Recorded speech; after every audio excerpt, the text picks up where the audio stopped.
빨간 선이 있어요.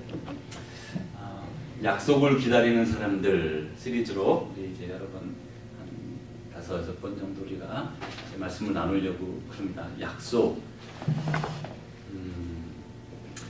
이제 예수님이 살아계실 때 예수님이 살아계실 때 제자들이 예수님과 함께 살았습니다. 그런데 그때 예수님이 제자들과 함께 살면서 주시거나 보여주시거나 나눠주신 게 있고, 또 그때는 허락하지 않았던 게 성경에 있었다고 말씀하고 있어요. 그래서 그게 뭔가 한번 찾아보면 먼저 받은 거는 예수님이 예수님의 제자들이 예수님으로부터 사랑을 많이 받았어요.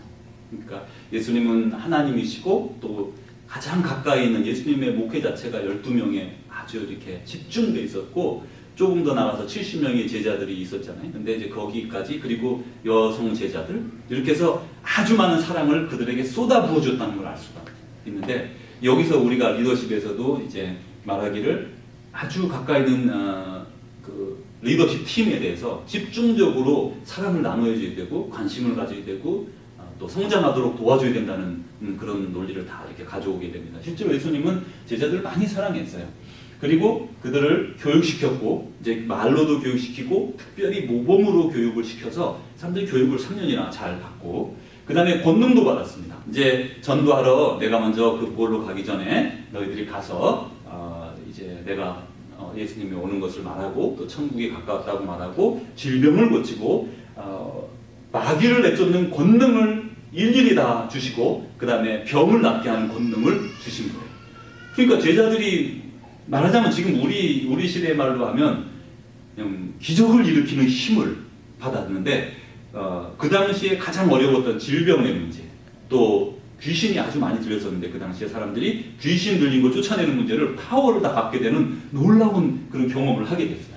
그 다음에 전도의 사명을 받아서 먼저 나가서 이 복음에 대해서, 예수님에 대해서 전파하라, 이렇게 말씀하셨어요. 반면에 받지 못한 게 있는데, 예수님의 생전에, 나중에는 생전에 그렇게 말을 해야 되겠는데, 생전에는 이 제자들이 성령을 받지 못한 것으로 성경에서 말씀해요. 그래서 많은 경우에 이게 헷갈리는, 이제 어떤 사람들은 누구든지 예수의 영이 없으면 하나님의 사람이 아니니라, 예수의 사람이 아니니라, 이렇게 말도 하고, 그리스도의 영이 없으면, 성령이 없으면 예수를 주시할 수 없느니라, 이렇게 사도 바울이 계속해서 말을 합니다. 이제 어떻게 그렇게 되는가에 대해서 얘기를 나누려고 합니다. 자, 이제 예수님께서 이르시되 이렇게 말씀하신 적이 있어요. 물과 성령으로 사람이 거듭나지 아니하면 하나님의 나라에 들어갈 수 없느니라. 우리가 잘 아는 니고데모라는 사람이 예수님을 이렇게 저녁에 늦게 찾아와서 우리가 어떻게 해야 하나님의 나라에 갈 수 있겠습니까? 그러자 이 거듭남에 대해서 얘기하면서 물과 성령으로 나지 아니하면, 그 옛날의 성경은 거듭나지 이렇게 했는데, 지금 이제 새로 된 데는 거듭이라는 그 born again이라는 말을 나지 아니하면 하나님의 나라에 들어갈 수 없느니라, 이렇게 말했어요. 그럼 물로 나는 거는 우리가 이해가 되죠. 다들 이스라엘 사람들이 세례를 주셨으니까. 예수님이 직접 세례 준 세례는 많지 않지만 예수님의 제자들이 세례를 많이 줬어요. 그래서 세례로 거듭났다는 건 이해됐어요. 그리고 실제로 그 개신교와 캐톨릭과의 그런 많은 대치하는 그 신학 중에 하나가 이 세례인데, 개신교에서는 믿음만 있으면 세례고 뭐고 아무 다른 건 다 세컨더리고, 믿음이 있으면 천국에 가는 것이다, 이렇게 단정을 지어서 말을 했고, 캐톨릭에서는 아직도 지금 그 사람들 말로는 세례를 통해서 세례를 받아야 된다라고 말을 합니다. 근데 왜냐하면 그런 것들은 성경적으로 받아들인 말씀이에요. 그러니까 지금 어떤 게 맞다 틀리다 이렇게 말할 게 아니라, 어쩌면 둘 다 있어야 되는 거를 사람들이 마치 교단에서 이렇게 교단이 갈라지는 것처럼 어느 쪽은 이걸 가져가고 어느 쪽은 저걸 가져가는 것 같은 우스운 현상인데, 실제로 성경에서 우리가 계속 또 앞으로 보겠지만 믿음으로 말미암아 구원을 얻는다고 말하면서 동시에 물과 성령으로 나지 아니하면 하나님의 나라에 들어갈 수 없다는 말을 역사 속에서 카톨릭에서는 그것을 세례를 받아야 된다고 확고하게 생각하는 거죠. 그리고 성령으로 나야 된다고 확실히 생각을 하는 겁니다. 자, 이제 그리고 나서 그러면 물과 성령으로 나지 아니하면 하나님의 나라에 들어갈 수 없는데, 이렇게 말하면서도 이 구약 성경에 요엘서에 이미 예언되어 있기를, 벌써 한 500년, 600년 그 정도부터 400, 500년 정도 전에 요엘이라는 선지자가 나타나서 이렇게 말을 합니다. 그 후에 내가 내 영을 만민에게 부어주리니 너희 자녀들이 장래일을 말할 것이며 늙은이는 꿈을 꾸며 젊은이는 이상을 보며 그때 내가 또 내 영을 남종과 여종에게 부어줄 것이며 내가 이적을 하늘과 땅에 베풀리니 피와 불과 연기 기둥이라. 여기서 그 후에 내가 내 영을 만민에게 부어주리니, 그렇게 해서 성경에서는 명확하게, 구약에서는 이렇게 성령이 이 인간의 사회에 내려올 것을 말씀을 하세요. 물론 그 전에 사사기나 이런 데 보면 또 아니면 그 이전부터 해서 아브라함이나 이런 분들이, 선지자들이 이렇게 있어가지고 그 사람들에게 특별하게 그 영이 임했던 적이 있어요. 그렇게 그런 사람들이 있었습니다. 그렇지만 그것이 모든 사람에게 통용되는 일이 아니었습니다. 일부 사람들에게만 영이 내려서 그들이 지도자로 활약을 하거나 선지자로 활약을 했어요. 그런데 요엘서에 와서 요엘 선지자가 말하기를 그 후라는 것은 이들이 다시 고국으로 돌아와서 이제 바벨론에서부터 포로로 잡혀 있다가 돌아온 이후에 그 나라를 재건하면서 이들이 막 악을 행하고 막 계속 그런 길로 나아가니까 그때 이제 예언을 하면서 이 다윗의 그 자손이 오는데 그가 그 후에 그가 오면서 내 영을 만민에게 부어주리라. 내 영, 하나님의 영을 부어주겠다라는 약속을 했습니다. 그리고 실제로 예수님도 이 말씀을 그대로 인용을 하세요.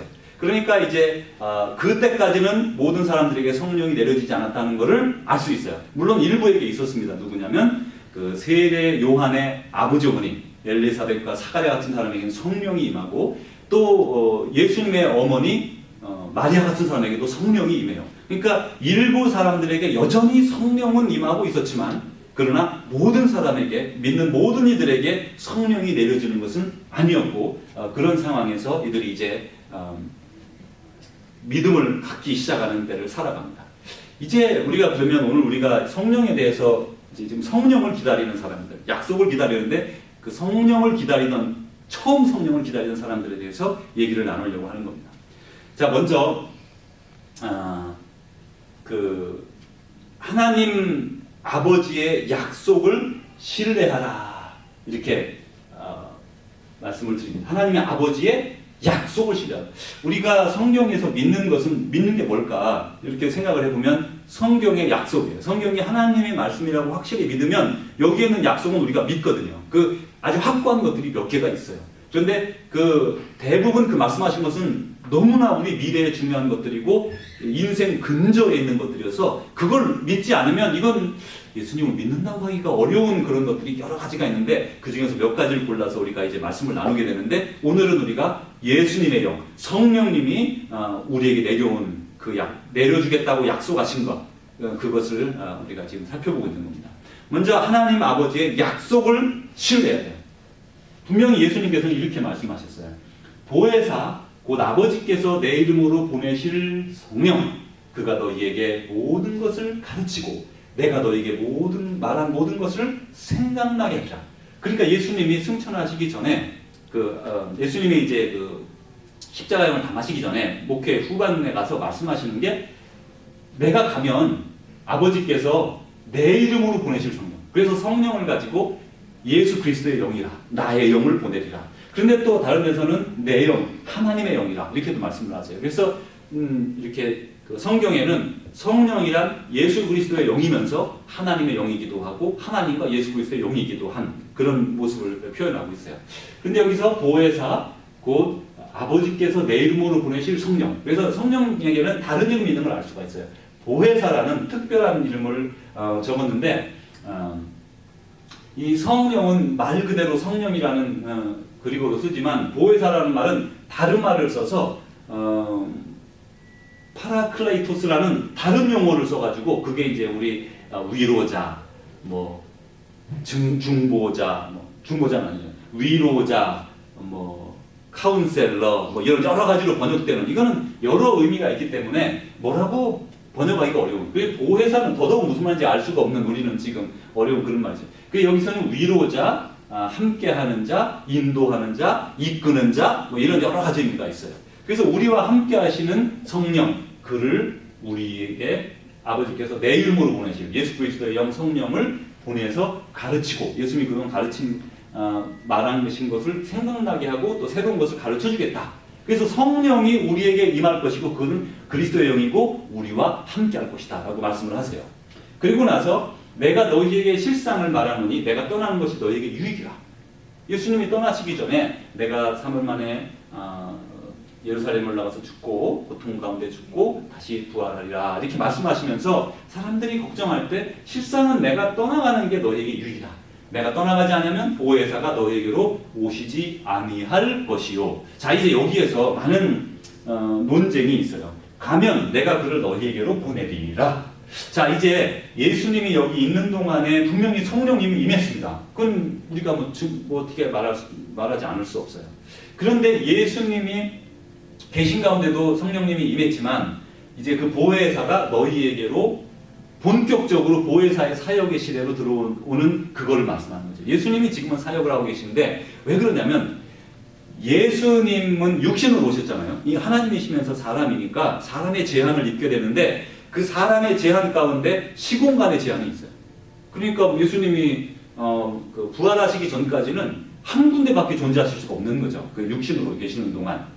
그러니까 뭐 어디 여기 가서 사람을 병 고치고 있으면 저쪽 지역에서는 가실 수 없는 건 그런 제한성을 가지고 있었는데 가시면서 이제 보혜사가 오시게 되면서 그리스도의 영이 그대로 오면서 어느 곳에나 동시에 존재하시게 되는 그거를 하나님은 아시니까 주님이 아시니까 내가 가는 게 유익이다. 내가 떠나가지 않으면 보혜사가 너에게로 오시지 아니할 것이요 가면 내가 그를 너희에게로 보내리라. 그래서 보내리라는 것을 계속해서 말씀으로 지금 주고 있는 걸 알 수가 있어요.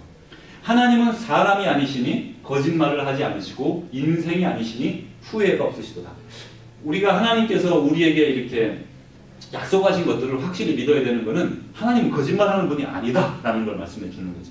또 인생이 아니셔서 후회 안 한다. 어찌 그 말씀하신 바를 행하지 않으시며 하신 말씀을 실행하지 않으시랴. 하나님은 이렇게 행하신 것을 실행하셨는데 안 그런 경우가 있었는데 그게 언제냐면 너희가